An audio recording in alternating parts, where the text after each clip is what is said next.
Hello అందరికీ welcome back to our channel అండి. ఈ రోజు మన ఛానల్‌లో స్పెషల్ ఏంటో తెలుసా? నాటుకోడి పులుసు. మా ఇంటి దగ్గర నాటుకోళ్ళు ఉన్నాయి గదా! అందులో ఒకదానికి పెళ్లి చేసేసాం. అంటే కోసుకొని కూర వండుకునేస్తున్నాం. అదెలా చేసుకోవాలో మీరు కూడా చూసేయండి. ఫస్ట్‌గా అయితే ఒక పాన్ పెట్టుకునేసి అందులోకైతే కొద్దిగా ఆయిల్ తీసుకుంటున్నాను. ఆయిల్ తక్కువే తీసుకోండి. ఎందుకంటే ఆల్రెడీ చికెన్‌లో కొవ్వంతా ఉంటుంది కదా! అది కరిగిందంటే నూనె వచ్చేస్తది. ఇప్పుడు ఆయిల్ వేడెక్కిన తర్వాత ఒక ఆనియన్ అయితే వేసుకుంటున్నాను. సన్నగా కట్ చేసుకునేసి ఆనియన్‌ని కొద్దిసేపు వేపిన తర్వాత ఒక టొమాటోని కూడా అలాగే సన్నగా కట్ చేసి అయితే వేసేసుకుంటున్నాను నేనిక్కడ. ఇప్పుడు టొమాటో అంతా బాగా వేగేంత వరకు అయితే మనం వేపుకోవాలి. ఇక్కడైతే నాకు టొమాటో బాగా వేగిపోయింది. సో, నేను టొమాటో ఇంకా అల్లం వెల్లుల్లి పేస్ట్ అయితే యాడ్ చేసుకుంటున్నాను. నేను ఈ పేస్ట్‌లోకైతే టొమాటో ఇంకా ఆనియన్, అల్లం వెల్లుల్లి పేస్ట్ అయితే బాగా మిక్సీ పట్టేసుకొనేసి అయితే వేసుకుంటున్నాను. మనం ఈ మసాలా మొత్తం బాగా వేగేంత వరకు కలుపుకుంటూనే ఉండాలి. మూత పెట్టాల్సినంత అవసరం అయితే ఏం లేదు. బాగా మనము మసాలా అంతా వేగేంత వరకు కలుపుకుంటూ ఉండాలి. చూస్తున్నారు కదా! మన మసాలా అయితే బాగా వేగిపోయింది.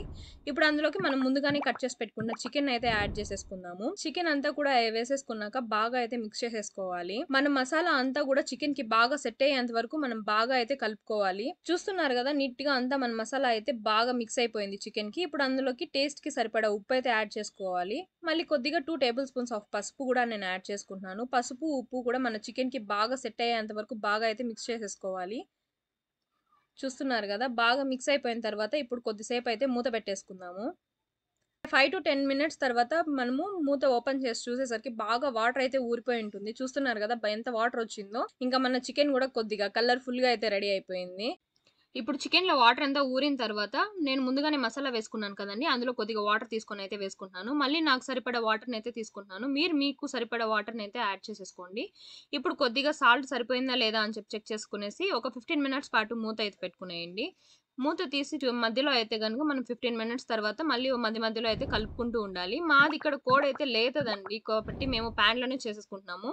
కోడి పెద్దదయ్యి ముదురుగా ఉంటే మనం కుక్కర్‌లో అయితే పెట్టుకుంటే మనకి చికెన్ అనేది బాగా ఉడుకుతుంది నాటుకోడి. ఇప్పుడు మనకి బాగా చికెన్ అయితే ఉడికిపోయింది. ఇప్పుడు నేను 3 టేబుల్ స్పూన్స్ ధనియాల పొడి అయితే తీసుకుంటున్నాను. 2 టేబుల్ స్పూన్స్ చిల్లీ పౌడర్ తీసుకుంటున్నాను నేనిక్కడ. ఇది మొత్తం అంతా కూడా బాగా చికెన్‌కి పట్టేంత వరకు అయితే బాగా మిక్స్ చేసేసుకుందాము.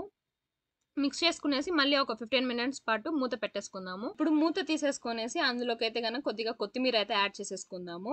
ఇంకా మన గుడ్ల సేర్లండి. గుడ్ల సేర్లు కూడా యాడ్ చేసేసుకుంటున్నాను. ఇక్కడ చూడండి ఎంత బుడ్డిగుందో ఇది కోడిగుడ్డు అయితే గనక. ఇప్పుడు మొత్తం అంతా కూడా మిక్స్ చేసేసుకుందాం. మన చికెన్ అంతా బాగా 90% ఉడికిన తర్వాతే మనం గుడ్ల సేర్లు వేసుకోవాలి. ఎందుకంటే మనం ఇంకా 5 మినిట్స్ లో దింపుకునేస్తాము అనే టైంలో వేసుకుంటే సరిపోతుంది.